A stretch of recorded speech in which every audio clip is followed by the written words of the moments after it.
que quem não tem dinheiro tem que se preocupar com dinheiro? Ah, cara, boa. Porque o dinheiro, ele traz muita paz, traz mais qualidade de vida, traz mais saúde emocional, né? Não é simplesmente o dinheiro pelo dinheiro, é que você viver sem dinheiro, você fica agoniado, angustiado, não é uma vida leve, né? Eu costumo falar pra galera, né? Junta uma graninha, não tô falando de 1 milhão, 10 milhões. Você já experimentou ter 10 mil no banco? Isso é um prazer que poucos brasileiros têm, e que não tá tão difícil quanto essas promessas absurdas aí de milhões e tal, né? E quando você tem uma grana assim, você consegue ficar melhor, você consegue curtir mais a vida de verdade, teu casamento fica melhor, teus relacionamentos ficam melhor, tudo fica melhor. Porque quando você tá todo lascado financeiramente, a tua mente vive em função daquilo. Então eu falo muito da galera, né, que gosta de ostentação. O cara que tá lá na balada curtindo, na verdade ele tá lá, mas por dentro ele tá no cagaço. Porque ele não sabe nem se ele vai conseguir pagar aquilo, né? Então, ter o dinheiro não é simplesmente pelo ter o dinheiro. Tem uma questão emocional que vai fazer você desfrutar melhor a vida com isso, né? Eu falo sempre que dinheiro mesmo tem que servir primeiro para o cara parar de se preocupar com dinheiro. Não, mas é exatamente isso. Porque a preocupação do Brasil é dinheiro. Aí o cara não consegue curtir, o cara não tem tempo com a família. Cara, eu fiz uma relação lá de problemas causados pela falta de dinheiro. Diz aí, uns... Todos que você imaginar, tipo Todos. Ansiedade, estresse, divórcio, até 2019, mais de 50% dos casamentos acabam por questões financeiras, depressão pra caramba. Teve uma pesquisa nos Estados Unidos que falou que quem tem problema financeiro tem 20 vezes mais propensão a se suicidar. Então é muita coisa, e às vezes a pessoa não percebe que a vida dela tá ruim por causa dessa raiz que é o problema financeiro. E quando você resolve isso, você para de se preocupar e você curte mais, desfruta mais a vida, né? E eu falo muito, né, Rafinha, que não é a questão de você ter 1 milhão, é a questão de ter uma graninha ali, coisa que a maioria nunca teve na vida. Né? Eu vi falando, para de gastar com coisas e junta uma grana. Só que a pessoa às vezes ela ignora porque ela não sabe como é prazeroso você ter uma grana. Mesmo que não seja muito, né? Então eu começaria por aí. A pessoa que não tem dinheiro, no fundo ela tá preocupada por não ter dinheiro, né? Então passe a ter. Isso é muito importante, principalmente para quem é mais pobre. É a fase de acumular e depois a fase de usufruir. Porque o problema é quando você fala assim, você precisa juntar dinheiro, você precisa investir, o cara pensa que é até morrer juntando e não gastando. Não, não é assim. Você vai ter uma fase que você vai estabelecer uma meta. Primeiro, eu quero quitar minhas dívidas porque isso aqui tá tirando minha paz. Acabou. Meta 1.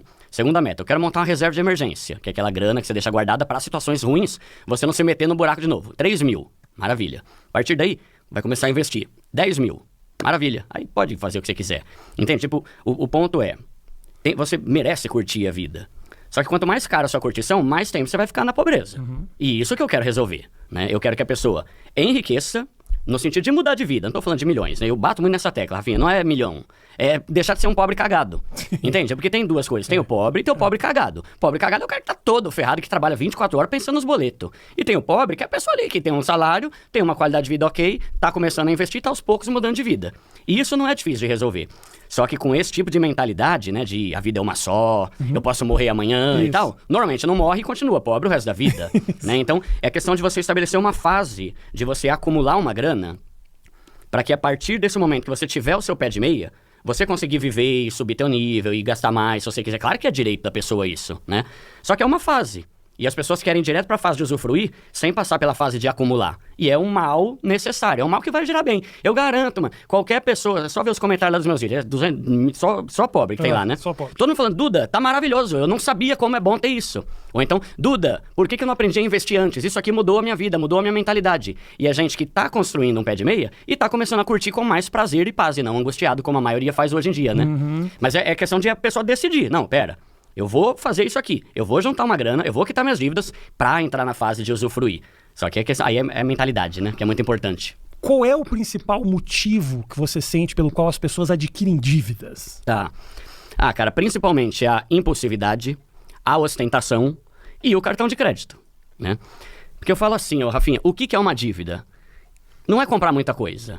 Dívida é parcelar muita coisa. Porque assim, se você ganha 10 mil...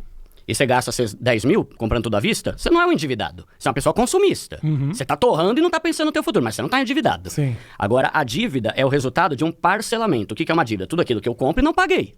Pode ser um copo d'água, pode ser um livro, pode ser um celular, pode ser o que for.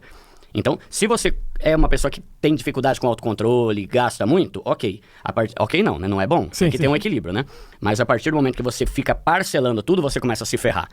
E o cartão de crédito, querendo ou não, é o maior culpado nisso. A culpa não é do cartão de crédito. É óbvio que é da pessoa. Mas o cartão de crédito, ele possibilita você ficar comprando coisas mesmo sem ter o dinheiro. E quando você compra coisas sem ter o dinheiro, você está fazendo dívida, né? Então, tem a questão do cartão de crédito, que é o melhor meio de ferrar a vida financeira de uma pessoa. Tem uma cultura muito forte da ostentação aqui. Então, e esse é um dos pontos que eu mais bato. Ô, Rafinha, ó, de tudo que mais tem transformado a vida dos meus seguidores, eu não tenho dúvida nenhuma, que é o cartão de crédito, parar de usar ele, até você aprender. E o segundo é parar de comprar coisa pra impressionar os outros. Isso complica muito, sim, mano. E aí a pessoa não quer investir, ela quer curtir hoje, aí ver clipe de funk, ver aqueles caras com colarzão, carrão, o cara quer ter o carrão e tal. Ele quer ter alguns bens que vão fazer ele parecer rico, só que no fundo ele continua sendo pobre, né? Então a cultura da ostentação e de você provar que você é bom pelo que você tem e não pelo que você é, que ferra o brasileiro. Então, se investe muito pouco. Esses dias eu tava vendo uma notícia lá, né? O brasileiro tá tirando dinheiro da poupança. Aí eu falei, que maravilha, porque a poupança é considerado o investimento mais fraco que tem. Só que aí quando eu fui ler o artigo, não é que o brasileiro tá tirando dinheiro da poupança pra botar em algo melhor. Tá tirando da poupança que tá todo lascado e tá precisando de dinheiro. Entendeu? Porque quando eu vi, eu falei, caramba, da hora, o pessoal tá se conscientizando e estudando mais sobre CDB, Tesouro Direto, ações. Não, é porque tá ruim, e tem que tá pior ainda e tem que tirar o que tem na poupança que é ruim, né? Então, ainda não é um povo investidor, tá melhorando. O YouTube, sem dúvida, foi o que, na minha concepção, o que mais ajudou nesse sentido, né? E as pessoas estão mudando.